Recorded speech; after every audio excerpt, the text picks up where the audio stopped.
Where we are doing large print jobs on a file, there is an entitlement to charge the legal aid agency, providing that the print job exceeds 500 pages on a particular case. So we've built this into the account slip.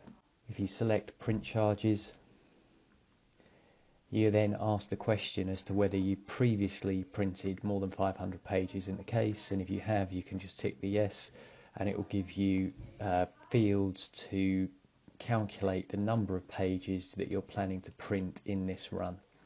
If you haven't yet printed more than 500 pages in the case, you'll be prompted to click no, and then you'll have to provide an estimate of what has already been printed on the case. And the point being, the entitlement to charge doesn't kick in until we get over 500 pages in total. Assuming we do have an entitlement to charge, then we need to provide a detailed description of what is being printed and why.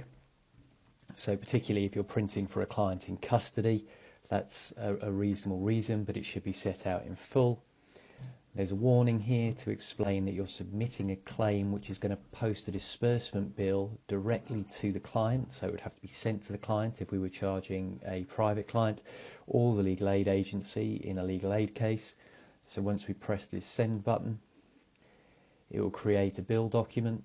In the case of the private client, like I say, this must be sent to the client.